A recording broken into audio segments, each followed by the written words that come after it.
Welcome back for Game 2. We have a rematch of the final. It's Team Liquid versus TSM. Let's hear it for these two teams. You want to catch these live, by the way, with these people.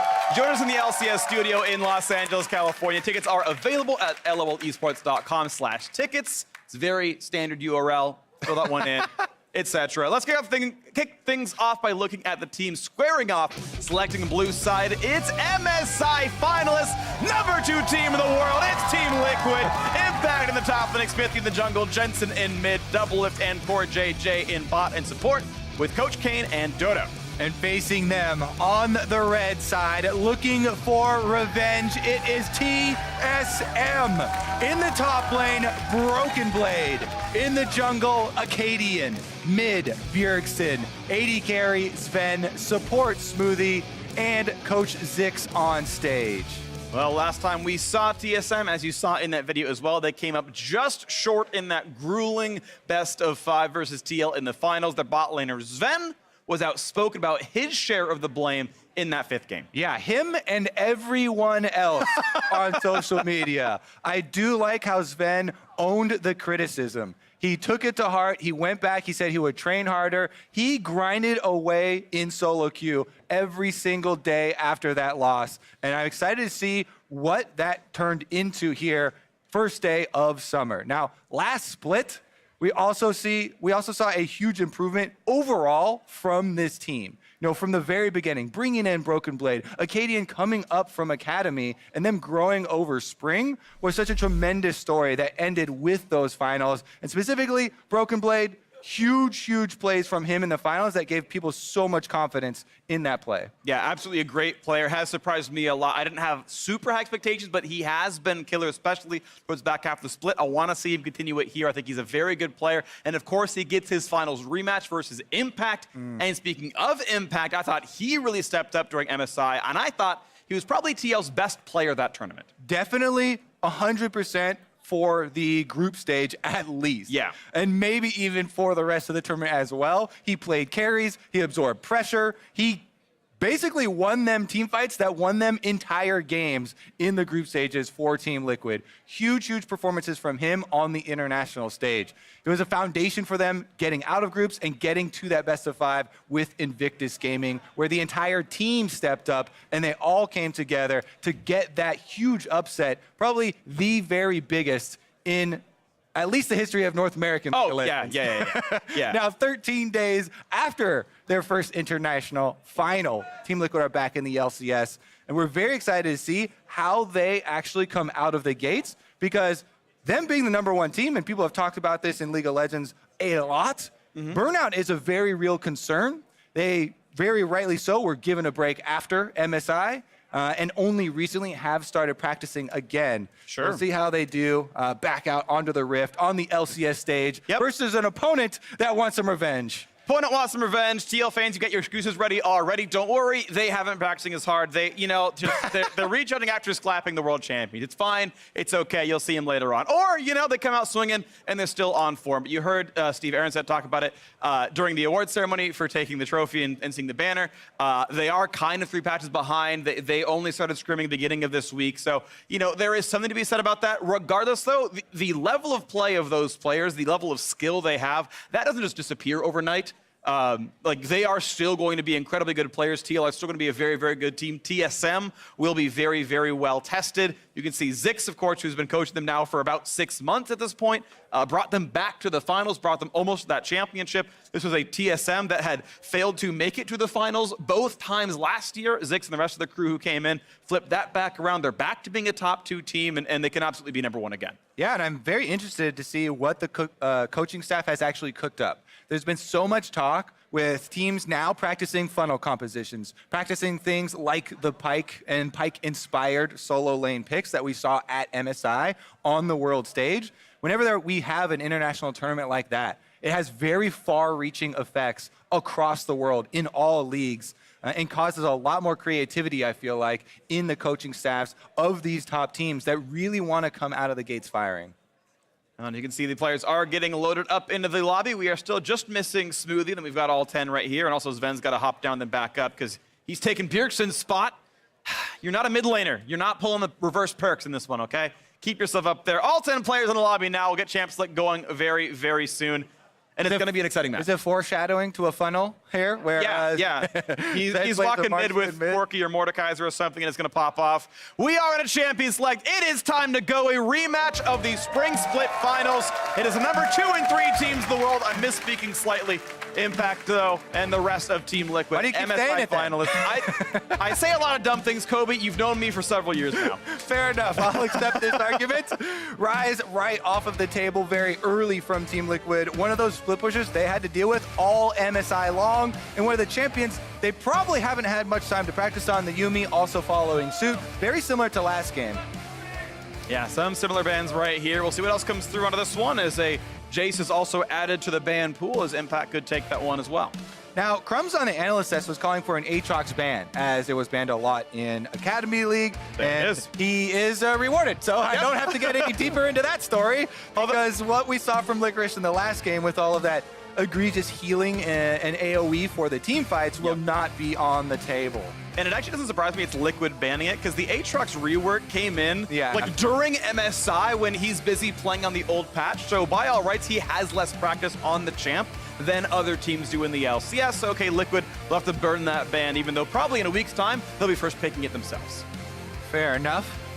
See if they actually lock in this Sylas, the very flexible top lane or mid lane. This is one of the champions, by the way, that at MSI, Team Liquid proved that this is a very viable flex pick for them, right? This is one of the teams where people were criticizing Team Liquid, their solo laners, for not being as scary on all of the flex picks, but Sylas, both Impact and Jensen, had extremely good games on the champion, and it is definitely first pick worthy. Definitely first pick worthy, and it is, and we'll see how well they do onto that one, as Aurelia and Galio are picked up. No surprise to see those two champions. Broken Blade and Bjergsen can both play that highly elusive Ionian melee, and that's going to be pretty exciting. The Galio support, of course, very strong and continues to be the #1 support in pro play. All right, Ezreal not going to be locked in probably for Team Liquid, as they already have Xayah. They will get the Lovers duo here and complete that bottom lane for Doublelift and Core JJ, which in spring was probably the #1 bottom lane in the league. But I will say, I do love that Jensen hovered Ezreal. When you think back to spring finals, I have to bring it up. Sven went and hovered like every meme-worthy champion of Jensen and Doublelift and Co. And was like, oh, you remember Victor vs. Lucian? You remember Echo? And he's like, hey, you remember Ezreal, bud? That was like last month. Yeah, I mean, the true test will be, will Sven still hover an Echo versus Jensen, even after that mistake and that finals? You're calling back to some big game-breaking mistakes. But let's catch up to this game, because Galio Sejuani locked in. Insane crowd control here. Sejuani has synergies with both of these champions. Galio support, auto attacks can set up the Sejuani stun after Galio goes in for the flash taunt. So you can 100% to 0 people within a CC duration on either the Galio lane or the Aurelia lane. Her being able to set up her stun and always being able to gap close with the Q resets and then get those auto attacks and Sejuani passive stacks up very, very quickly. And so a Jarvan ban going to be aimed at Xmithie, and we've got, of course, we already know Xayah Rakan locked in here for the duo of the Team Liquid side. I didn't see the bot lane pick for Sven just yet, but we'll see that probably the next phase of picks, as Draven has dropped off the table as well. We've seen a lot more Draven bans. That was the first ban over in Game 1 as well on Cloud9, aimed at Turtle. This one aimed at Sven. So Draven definitely being a high-prized pick, apparently. Yeah, I've also heard a lot of priority on the Sivir recently in scrims for most teams, with the rise of power of crit builds very recently over the last few patches. Yeah. Sivir's ability to get that wave clear so instantly opens up a lot of options for roaming warrior support, and that's great for something like Galio. Yeah, its Rageblade got nerfed, generally speaking. Its Essence Reaver got buffs. All those champions got a bit stronger as well. Also, Manamune got buffed, which we've really only seen Kai'Sa be the new one to pick that up, but Manamune Kai'Sa has now been in there as well. We saw her banned in the previous game. We might see her banned against Sven now as well, as we wait. As the time ticks down, one more ban can be aimed, and it's going to be the Sivir dropped away, so there's a good chance we do see Kai'Sa come through. Yeah, his Ezreal still up also. Definitely a good ban there, though. Getting that Sivir off the table would open up the top side of the map for a lot of aggression. And if you're seeing Broken Blade, almost all of their spring games were Broken Blade playing offensively, and there you go. He's gonna own the criticism, as we said. Ezreal, the champion that he made the huge mistake in Game 5 versus Team Liquid. He goes right back to it, gets back on the horse versus the horse, and it's gonna be Sven's Ezreal on versus stage. the Scorpion. There's the hover back. Oh my goodness, I love this. What's if I just actually pick the champion? Like, it's actually a pretty good pick here overall. I think it's very good at locking down champions like Aurelia as well and harassing them and focusing them down. We will see. Yeah, also pretty good at locking down Ezreal when he walks into in the river, Freak. Yeah, sometimes that happens too. Yeah. Where's Yellow Pete when you need him? He also made that mistake. Regardless, though, we've got this Olaf picked up. It will be more early aggressive power, very strong dueling, very fast clears. This Olaf can get all the way around the map. And now we need the last solo lane. We need the most picked champion from the spring split for Impact, that Kennen.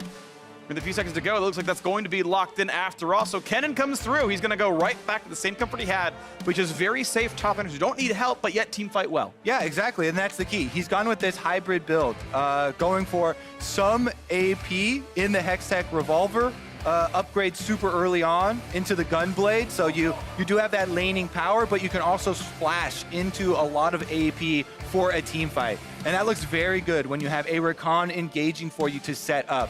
Kennen is not the best solo initiator. If you have something split-second engaged like Rakan, it sets up those big storms, that big AoE that people dream about so effectively. On the side of TSM, though, big answer here with the Azir wall. You have to watch out for that because it's such a good answer to Kennen flanks. That's going to be pretty strong here. So a lot of very safe backline damage for TSM with the Azir and the Ezreal. As you mentioned, also ways of pushing him out and knocking him off the rest of the team. Gala can do a little bit of that as well, so we'll see what that all looks like. As Team Liquid have a very strong conventional 2-on-2. Xayah Rakan should generally win almost every early, I would say duel, but it's actually a 2-on-2. I don't know the phrase that is. But fight regardless, and again, and Olaf always signals you want some really early pressure and you want to get something done with your first 5 levels. Yeah, especially against Sejuani, Olaf. You know, once you get access to your ultimate too, Sejuani won't be able to keep you in place. A lot of Sejuani's buffs were into damage on the W.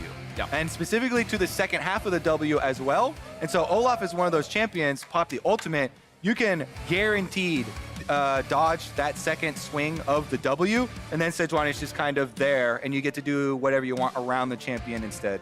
This could be really powerful. We'll see what comes in as we've got Broken Blade back on the Aurelia, and he has been impressive. Impact the same, though, on this Kennen. Has the Kleptomans. He's going to try to farm some gold and convert into the mid game.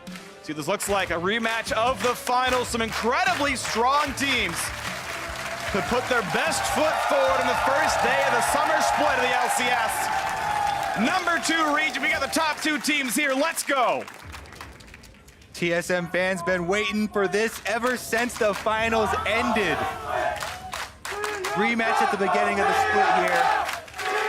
Bjergsen now on Azir. Definitely a classic champion for him as well, but looking for a bit more scaling in that mid lane. See where they start. Typically, again, TSM has focused towards the top side of the map ever since they added Broken Blade. And this guy's really grown into a star, coming over from the TCL. Yeah. Really found success as the team grew and put more and more confidence into his play, really peaking at finals. A lot with his Vladimir play, turning around a lot of those fights.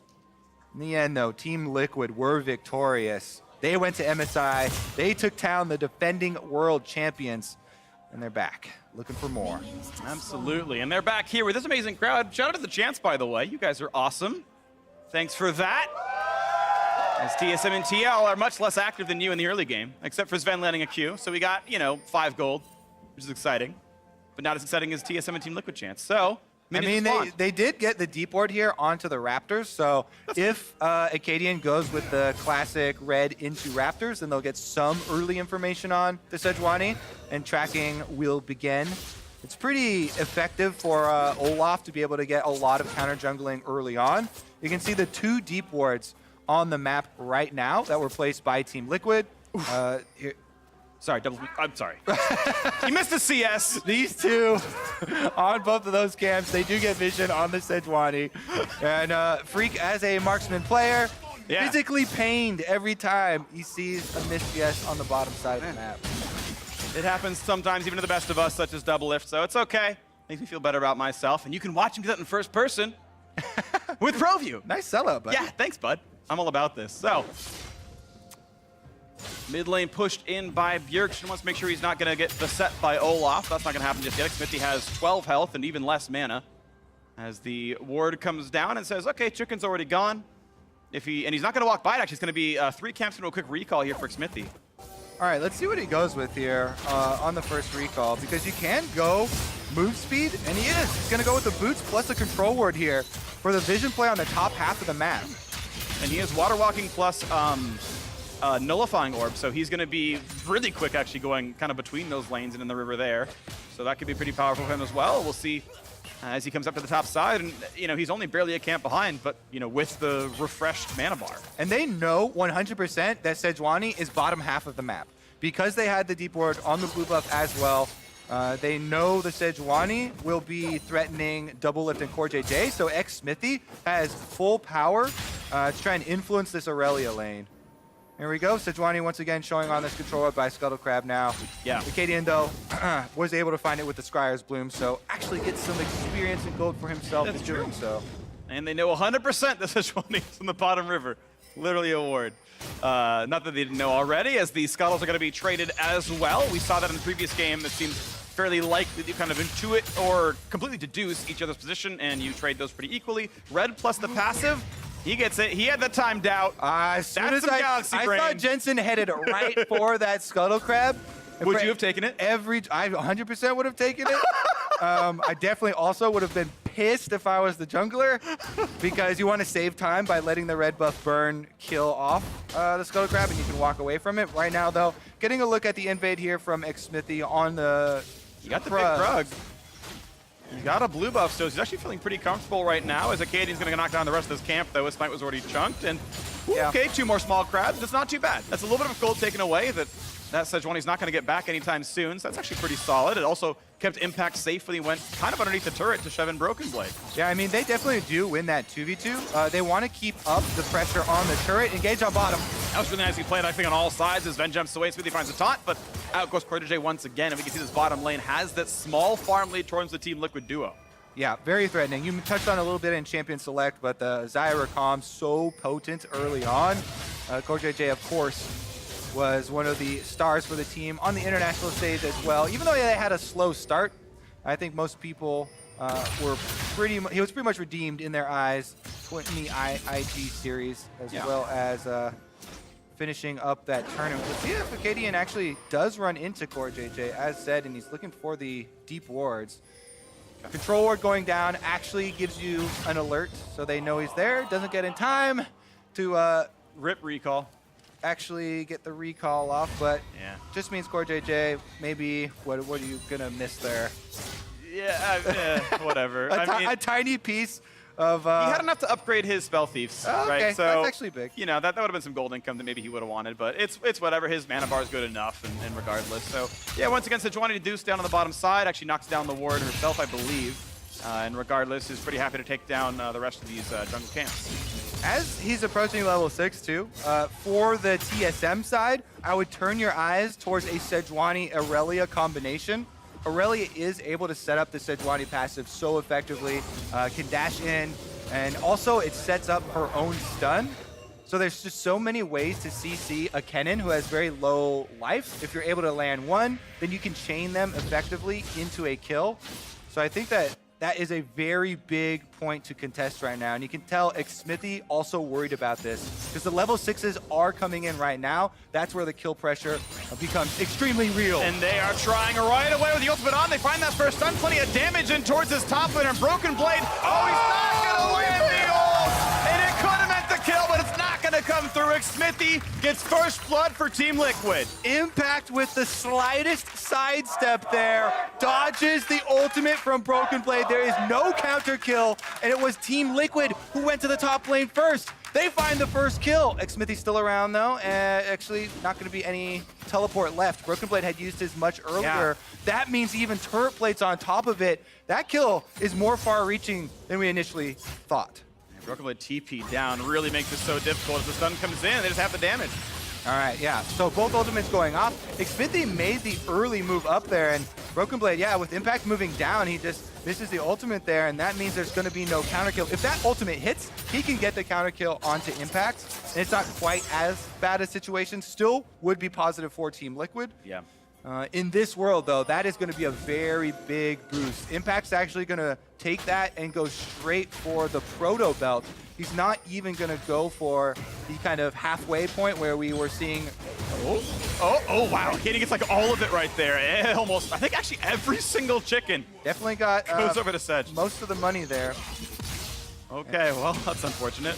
Yeah, I mean, it's a small prize after your top laner just got ganked. And, you know, Olaf got a very big power window here, opened up on the top side of the map, but you definitely need that as a moral victory. Yep, something. The game right now, though, still 1,300 apart. Definitely really solid. And look at this, the blue buff steal coming in as well. Smithy just chunks this thing down. Jensen only has one ability that reaches over the wall. There's the Q. Slaps it down with the chains, and that is a buff stolen away. He'll actually tie up and farm as well as Jensen shoves in, but pretty good intuition by the TSM side. They're gonna, they're not going for, they're gonna start on this gromp right here, but they can also go for the dive. Impact has ult, has flash, has TP, and has a sense this is happening. You can see, puts down a ward, looks around, finds a Katie, and puts on another ward, says, okay, no dive, get away from me. Yeah, and look at that. He sacrificed 3 minions in order to go get that vision, in order to go cut off the possibility, in addition to Smithy coming back. So this is not a blue trade. Yeah. That was not a counter from TSM, as Smithy's able to rotate quick enough back to defend their own blue. This is very big control of the early game. A lot of damage now across this bot lane as well as Smithy takes a couple of auto attacks. There's the root in from double lift, and small HP lead down there, plus 9 CS on top of it. And now Smoothie with a control ward up there. Now he's gonna actually be able to see Jensen. That control ward on that brush means a lot, but they're gonna go for the dive right now anyway. What's Jensen gonna try to steal? Does he get anything at all? He gets back over the wall now. He's gotta be careful. Acadian does not go for the R. Over goes Jensen. He's gonna be fine. Yeah, Jensen also not stealing that Sejuani ultimate on his way out. Maybe he was a bit too scared, didn't want to waste any second on an animation. But it's definitely one of the big ones that I like to steal whenever a Sejuani passes by. See if it comes in handy later. Azir's just fine as well. Broken Blade on the top side has been able to do just fine as far as CS is concerned, considering the early attempt there from Smithy was successful. And so far, so good, I guess, as the farm is still equal topside. Just that kill, of course, meaning a fair bit. The assist plus 200 gold to Impact means that top lane match plus the plate. Yeah, it's 500 gold in favor of Impact. That's quite meaningful. More than the CS would tell you, absolutely. And most of that is going to come to fruition in the team fights. He is going full AP Kennen here. Yep. He's going for the AoE damage, the big flank. Kennen ultimate trying to come in with the flash. So again, the things you're going to have to look out for. TSM warding for their flanks to find Impact, make sure he can't teleport in, make sure he can't flash in, and then Bjergsen with the Azir ultimate is their answer. Yep. Gonna try and push him back out, and doesn't want to do it too early or it gets flashed as well. Both junglers on the bottom side though. Yep. 3 on 3. There's the first time. A lot of CC. They chained it together. And Core JJ is down. Now the re-engage towards Smoothie. Does not have flash. Stopwatch buys some time. They knock him down. Fork and ult. Fork get away with that one. TP is canceled. Now it's the runaway for Smoothie. They're going to find the first stun. In comes Katie and the rest of the squad. Looking for the damage up, but it's close. But they do get that first kill. Now Katie getting rooted. And double it versus Sven. He's going to turn it around. And he taunts him with it. A triple kill for the TL bot laner. Oh my goodness, topside, going for a 1v1-2. More damage coming in, forcing the ult out of Impact. Pretty solid for Broken Blade. They're both gonna live though. Oh my goodness. That was spicy, that was exciting. That was some great stuff right there, but it's a 2,000 gold out of Team Liquid. They won that fight 3-2. My goodness, double lift taunting, first game of summer, and he's back on fire. I love it when you have that timing and the opportunity. You don't always get it without any escape available for the Ezreal, but he is able to. He takes it, and this is a 3-kill Xayah, by the way. You talk about those crit builds being effective. They're certainly effective when you have the extra money. First person perspective, pro view in action, double lift. Looking to chunk things down. You can see aims the Q forward, tries to time the E. There's the ult into the root to make sure he can claim that kill. And just kiting back, he's always outside of auto range. Kites to the left, make sure he's not getting hit by Sejuani. Stays focused on the most important target, puts some more Qs on, and then he lines up the double root, which is beautiful. And then right here, he's like, nah, we're good. Takes it down. Beatable stuff. Hashtag ProView. All right, 350 bounty on Devil's head now, as well as a huge burst of power. Wait, let's take a look at the Rift Trail trade for Dragon. What kind of dragon is that? Can't see over because the Olaf Mountain. head is over it. Mountain Dragon, not the best early game trade. Maybe it comes to, to become a point of power later on. But as of right now, I like the play from TSM, getting this Rift Trail. They can try and get some money into the Aurelia split push opportunity. If you just activate that on the top side, turret plates are still active for another minute and a half. That is real money you can cash in very quickly. Oh, this is a giant stun right there. A lot of damage with impact, but gets the ulti off. It has reinforcements arriving. Jensen here has a stun up as well. They can. Oh, they're not in range. Oh, it's close. It's gonna get the charge. Let's go. But it pushed it back forward. Has to burn stopwatch. Do they go for the kill? They don't think they have the damage. He's gonna get away. I'm pretty sure they were not in range. TSM on the side of the Rift Trail. I didn't see any gold go over. That was so close. They were just on the edge of the range there, but they didn't get it. Team Liquid are able to deny so much of that value. The damage is still real, and it helps you take down the turret earlier, but a lot of the value is in the 300 odd gold that you're able to get off those turret plates. For sure, no plates. Gold did not tick up. They didn't get the plates there, so Herald got almost nothing other than the damage. Yeah, it's one of the big ideas when defending against Rift Herald. Yes, it's nice if you can kill it off early and not get the charge off, but just zoning people away from the turret so they can't get the money from the turret plates falling because you have to be within that range is a huge part of defending that objective and swings it right back into the favor of Team Liquid for the Mountain Drake trade. Yep, definitely agree with that one. So it's TL looking quite good. MSI finalists, who would have shocked? Who'd be shocked they're smashing in North America already? But look at this, their lead is sizable. Nearly 4,000, only 14 minutes in. Double on a triple kill. He is smashing. And this is now Jensen looking a bit aggressive. Finds that stun. He's slow for a little while. He'll find seconds on top of it. Here comes Impact, finds a bit of damage. The rest of the squad is here. They find that first kill. And Smoothie can only show up far too late to arrive. And that is another kill on the board for Team Liquid. Team Liquid, hot off of MSI, are still on fire here in the North American LCS, pushing this lead to the limits. 4,000 gold up, 14 minutes into the game. They're converging around mid lane and eyes on the turret. All right, the 3-time in a row LCS champions. Looking at split number 4, and a win over the finalists would be nice for them to start this one out pretty well. This turret's gonna drop pretty quickly. Second turret of the game goes to TL as well as Bot had fallen a little while ago. Plenty of gold on this squad. This lead now 4,500. All right, mid turret going down, opens up those options. You can see already Core JJ, after they took the objective, he's trying to invade into the jungle, leave wards behind on the top side. Xmithy doing the same on the bottom side, but Acadian defense. A couple wards get killed off. TSM getting bottom river backwards themselves as this red will go to Xmithy. Looks like no one's gonna be handing it over. The Xayah far too far away. As you can see, this kind of top jungle side is what we're looking at with all the extra wards Team Liquid are able to leave behind. It gave them the confidence to finish off this top turret, and now there's no defenses for TSM on the top half of the map. We're still 4.5 minutes away from Baron, from that becoming the big problem, but it also can hamper your gold income this early into the game. Bottom side, though. Another attempt towards Broken Blade. Pinning damage here. All up top, Seal. Plenty of damage there. Oh, he gets the Q and he flashes to guarantee it. He's going to have that one picked up. Double TP comes in, though. 2-on-2. Oh, an Impact flashes away from the Azir, which means they have the damage to kill Bjergsen. But Ezreal, he learned in the academy, and he's not going to get the damage, though. The books aren't good enough. Out goes Xmithy. TSM can't get anything. Team Liquid on the bottom side ahead again. Huge advantage just from the gold plates, as you can see, and they're pressing it. Core JJ wants this one. W's forward, does run away a little bit. But that is still an escape forced out, and Team Liquid still pushing forward everywhere. 3 turrets picked up, all 3 outers are gone. All right, no reason to let up on the push here. Jensen and Doublelift shoved in mid lane.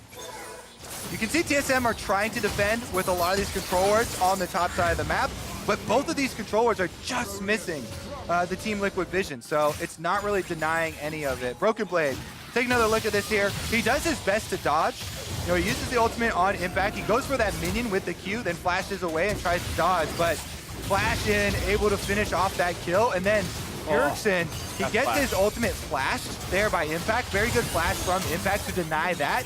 because Bjergsen went for the offensive play, and once you commit with your flash on Azir for something like that, he cannot get out. Yep. You know, with Olaf right next to him, gets taken down as well. I want to compliment a really heads-up play by Smithy. When he juked into that bottom brush, he dropped a control ward in case there was a ward there, so that Sven couldn't auto-attack him anymore. It means he would have to face-check the brush to auto one more time. That is actually super heads-up. Of course, he lives, so Smithy, good job there. 1, 1, and 5, and he is just immediately onto full tank. It's first item into the Righteous Glory. It's none of that Black Cleaver stuff we had seen a little bit of before, none of the Redemption Rush we've seen before. It is tank Olaf, and he is not dying.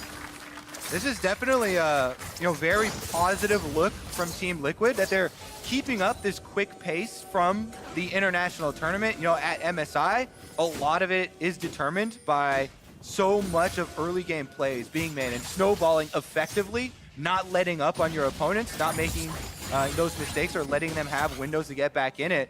And they're bringing it all back to Brunt here on the LCS stage. Let's see what they can do on bottom half of the map. Impact and Smithy on the bottom side threatening this turret. Doublelift and Core JJ trying to hover between the two objectives. As they walk back and forth, here they once again see this bottom lane as they look to clean away the wave and the squad walks up. They've got Demolish available. Can they stay for it? Yep, that's going to be a chunk put down, I believe, and turret's at half. Yeah, I mean, you can see right there when the observers just toggled the vision, how difficult this amount of control makes it for TSM.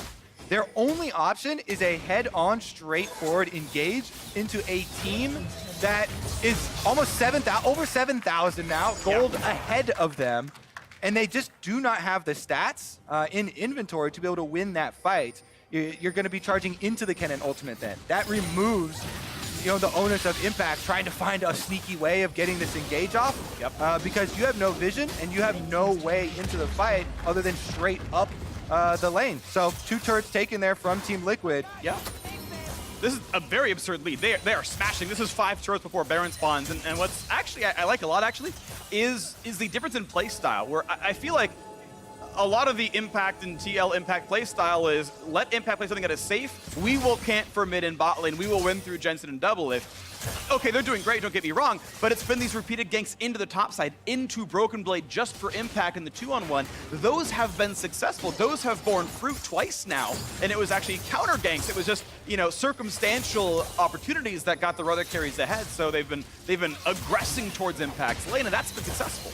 All right, let's see. Now, trying to play it from TSM's point of view, they've done a very good job of clearing out that top red quadrant of their jungle that we talked about earlier.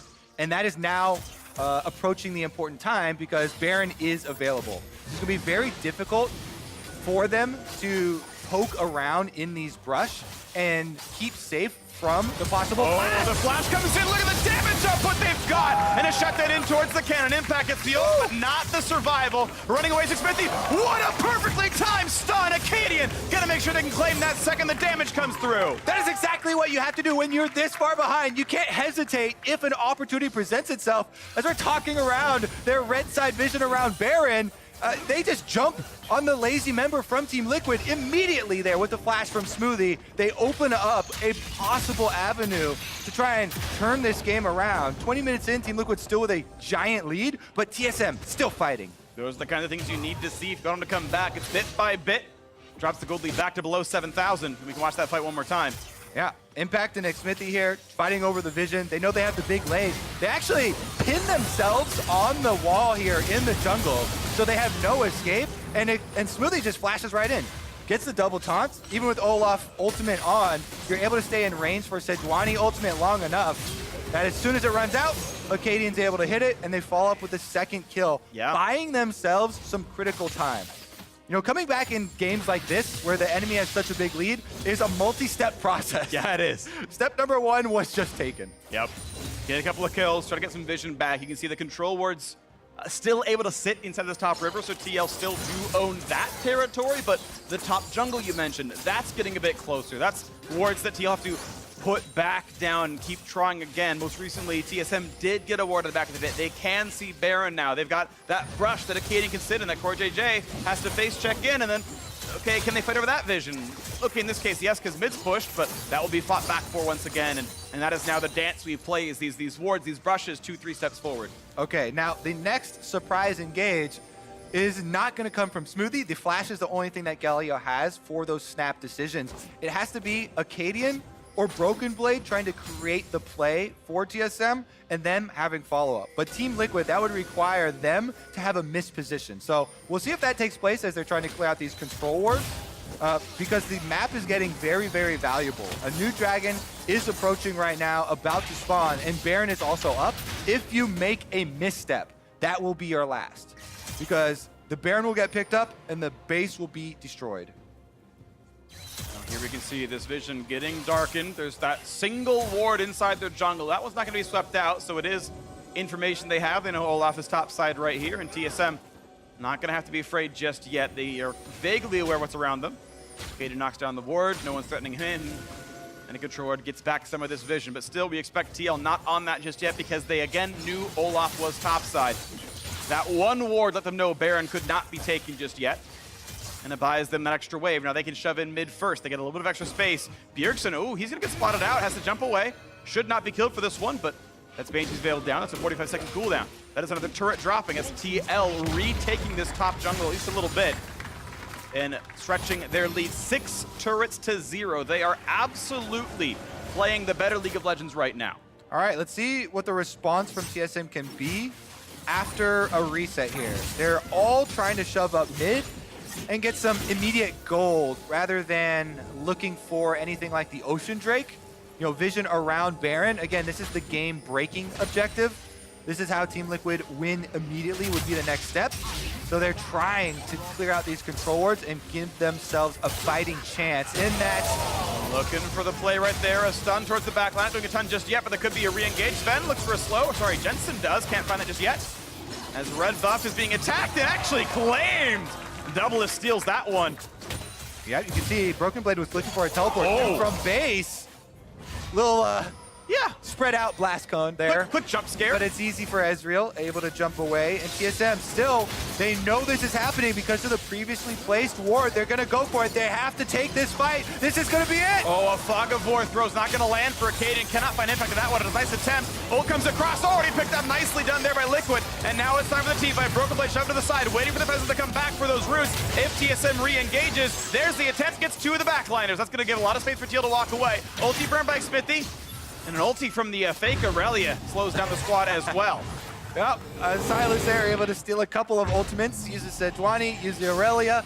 TSM will have to take the consolation prize.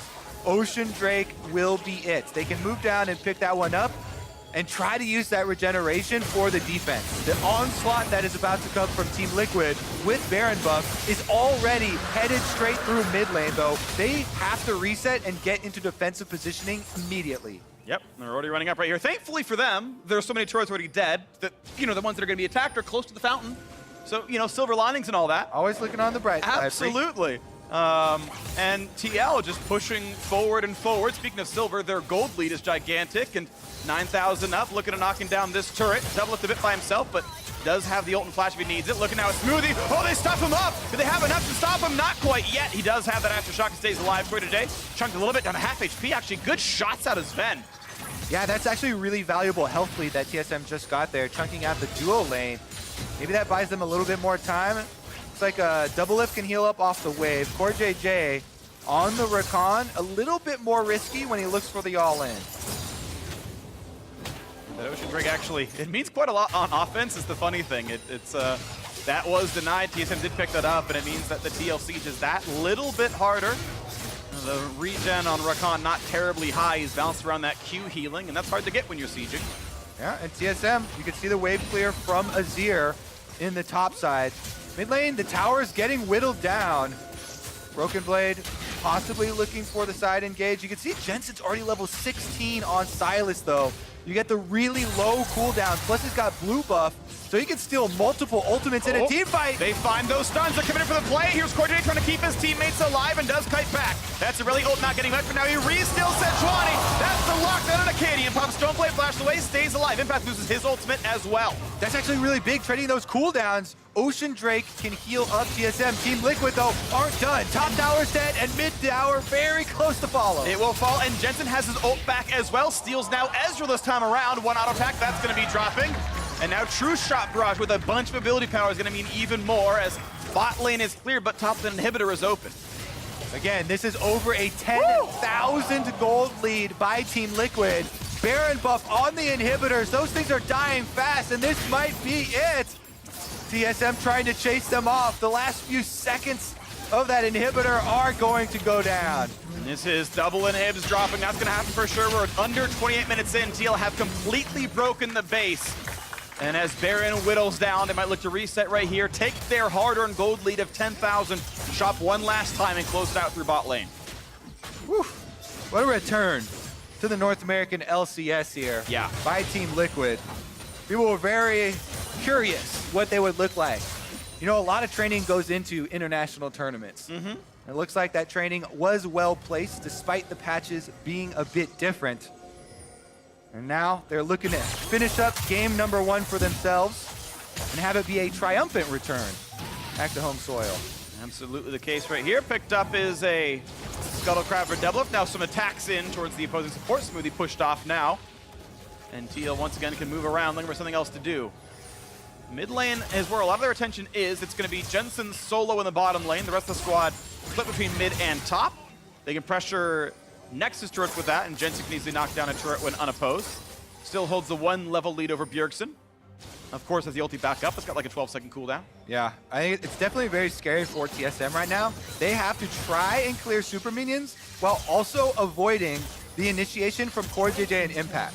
This is a Rakan with Flash available. Like, that is one of the scariest initiations in the entire game, followed up by Kennen, which is one of the biggest AoE follow-ups in the entire game. Team Liquid now inside the base, forcing the super minions down TSM's throat. Here we go, pushing in for this one. The 4-1 split, looking for who's going to defend what. The supers doing plenty of damage to Nexus turrets. There's the flash, not going to land. And Smoothie could not find the taunt. Now a big damage towards Broken Blade. A stun towards Double B's going to stay alive. There's a Katie going forward. Nice ult dodge the way. Quarter Day finds that first knockup. There's the pullback. What's the dive going to look like? One stun. Ult Pop's going to stay alive now as the rest of the squad. But they're losing turrets. They're losing structures. A stun towards the backline. Acadian's down. They'll find Smoothie as well. Team Liquid 5-on-3. They will absolutely shatter the base. And a sub 30-minute win in a rematch. The finals. Team Liquid pick up where they left off, beating TSM and being #1 in the LCS as a few more kills come in and a slaughter on the Rift for Team Liquid.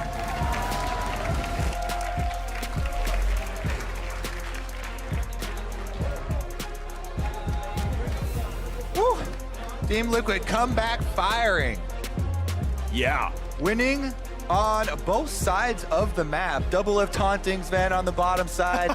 Definitely a highlight. Smithy with the early gank towards Impact. Also getting their Kennen ahead just meant that there was so much control for the early stages. They definitely had a very good time snowballing that. That game far exceeded my expectations for Team Liquid. I knew they were very good, of course, but we knew TSM fought them close. Vacation did not stop TL at all. They came out frickin' swinging. Defeating the defending world champions at MSI. Definitely gonna do that for you.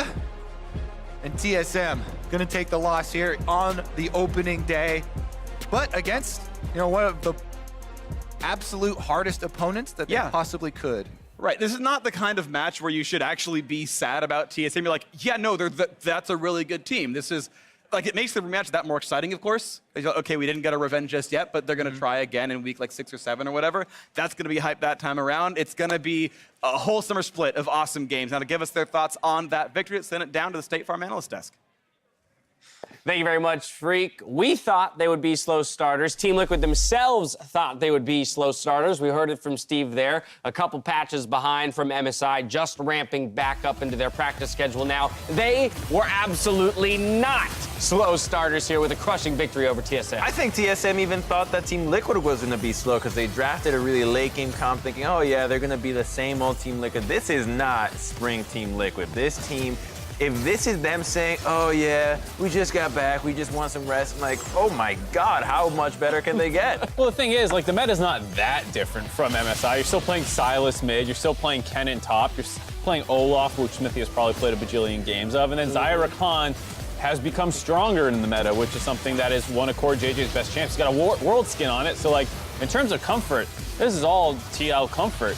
And Without a doubt. Yeah, I think the way TSM attacked the draft with their last 2 picks of Azir and Ezreal really kind of showed that they thought they would come out slow, but this wasn't close. No. Top 3, it's like top 1.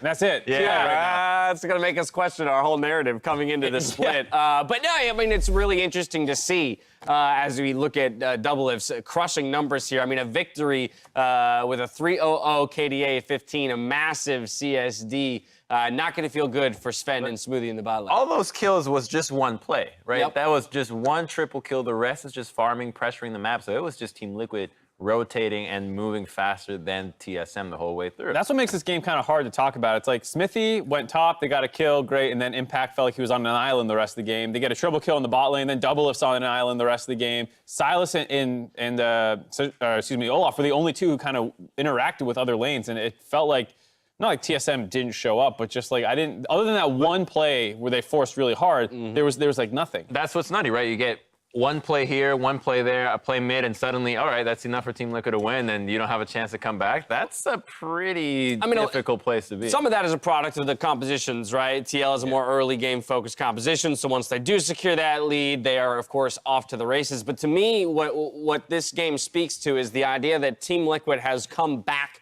from MSI, still holding on to some of what they learned in MSI. They didn't necessarily regress into the image of TL that perhaps TSM thought they would be playing, and instead, this is a fast-paced Team Liquid who's not afraid to take the fight to you. Yeah, I mean, they definitely felt like this is a team returning from MSI with lessons learned. Like, yeah, we're a more controlled team, and it's not going to be a high kill game, but it's going to be fast. Like, as soon as we have you under control, we're ending the game. I got no problems with that. No problem more of with that, please. game Your play. portfolio just took a pretty big No, it was hit actually a on the typo. first day of the game of the LCS. With that, we're going to send it over to Avli, who's ready for an interview with the victorious bot laner. Thanks, Dash. Double-If, congratulations on the game. It looked like Team Liquid was smurfing. You guys had the 10K gold lead. You had the crazy triple kill in bot lane early in the game. I mean, this was supposed to be the rematch of the 5-game series of finals. So were you expecting more? Yes.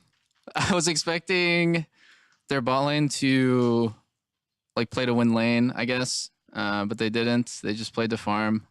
And then yeah, I don't know. It was a bit weird. I think right now Sejuani Irelia is kind of like this powerhouse combo. A lot of teams are realizing just like how strong that is as just like a kind of solo lane jungle duo, but they weren't really playing around it very well. Usually what I see is like they're just holding each other's hands like the whole game, but I think their bot lane was asking for help, and also their mid was like no pressure early. So Jensen was moving around a lot, and anyways, yeah, I was expecting TSM to play a little differently. I think it might have been a draft issue, but we snowballed, and then it's just doomed. Okay, well then maybe just in short, is this TSM an improvement to the TSM that you saw in finals? Definitely not. I would say we're an improvement to the TL that we saw in the finals. So I expect us to be a lot better than, barely beating them in a best of 5. But it's hard to improve in the offseason, right? Because the best team, the best practice team, which was us, wasn't here for practice while MSI was going on. And also, I don't know. I think it's weird because we didn't get to play on this patch much. And honestly, like I was a little bit burnt out after MSI. So I haven't been really practicing much. I've been playing scrims like since we came back, but yeah, I haven't really been, able to put in my best effort. But even with that, I think our team is just a lot better than theirs. So it was just a funny game to me. Well, tell me a little bit about that fatigue, because I think Steve was saying there might be a slow start for you guys since you were just coming back from MSI. So did that really affect, I guess, the team as a whole? Well, we learned a lot from MSI, right? So the lessons that we got will never ever go away. Like I will never forget, like kind of the reasons and all the intricacies of why I lost lane to Perks and Mickey X, and all the games at MSI were lessons, even the ones that we won. But yeah, mechanically, I'd say we're not like super up to par. When I came back, I didn't play League for like over a week or like about a week, and then I came back in scrims and I was like basically just running it down. So mechanically, I would say I'm at like 70% right now. So this is a chance for LCS teams to take advantage of me, I guess.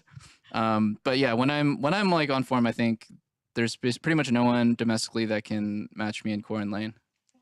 Well, I mean, it was still enough to take down TSM, but I want to talk about MSI specifically because you guys just came back from a phenomenal international performance. You were playing the best in the best across the world, so I guess you were saying you were learning lessons. How specifically did it level up the team play?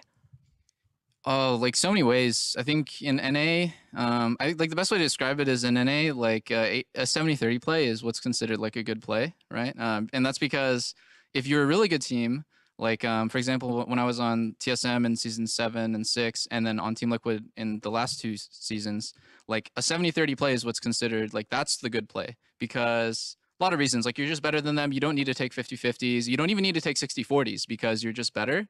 But like internationally, the margins are really slim. So teams that are willing to take those 60-40s and like really practice at them, even 50-50s and practice doing that, they're like way better. They're just way better of a team. Like they know exactly, they have so many more chances to win the game than you because you're only looking for like those little tiny moments in the game where it's like overwhelmingly on your side.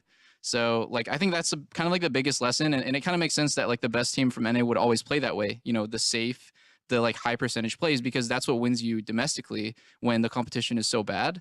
And then you go internationally and all the competition is good. Even like the Vietnamese team was really good. So like those teams are kind of like way more risky and wild. And that's like when it came back, we're like, we have to play that way. Like we just need to. So yeah, we're working on that. And yeah, sometimes in scrims especially, we've been kind of messing up a lot because you need to have good mechanics to pull those off. And we're working on it. All right, well, as an NA fan, I mean, it was incredibly exciting watching you guys go all the way through finals. I mean, you came into MSI with the goal of, oh man, I got to get out of groups. Jensen, carry me out of groups. Can we make it? But you made it to semifinals, whooped IG, the world champions, and then went all the way to finals to face against G2. So what is it going to take for you to pull off the same performance and take finals in Worlds?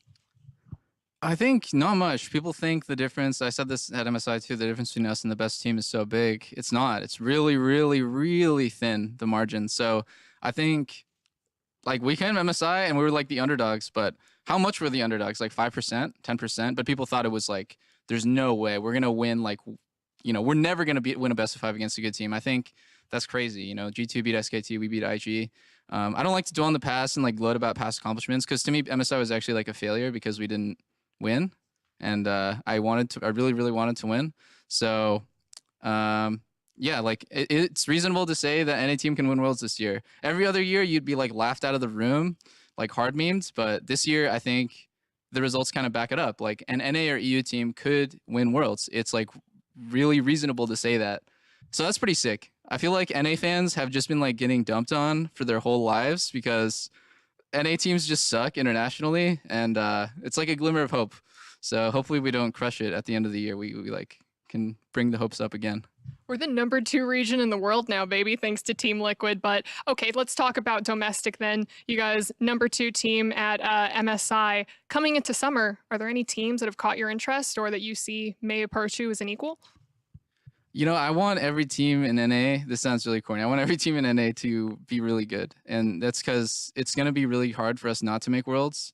And if we do make Worlds, I mean, well, hopefully when we make Worlds, like our region can be really strong. And that means that like we have our own individual strats. We have like our own playstyles and strengths and stuff. There's a lot of like formless teams in NA, I think. Not really sure what like TSM's playstyle is right now because we've only played it against them like one game, but like, you know, like you want every team to have like their own strengths. And right now in NA, there's a lot of teams with just no strengths. They just have like only weak points. And then if you can attack those and you're the better team, you always win. I think like we went internationally and like we were scrimming against teams that weren't at MSI. You know, the teams that maybe lost in playoffs or maybe even didn't make playoffs. And those teams were insane. They were so good. Those teams would be like top 3 in NA. And over there, they're not even good enough to make playoffs. Well, Doublelift, thank you very much, and congratulations again on your win. And for everyone else, up next, CLG and 100 Thieves debut in Game 3. And if you want to show either team your support, check out the LCS Team Pass available in client today. Select your team and earn yourself a team icon, team ward skins, and a team-specific chroma for Dragon Slayer Braum, one of the most used skins in Pro Play. Check out the Team Pass in client today and meet us back here for Game 3 after the break.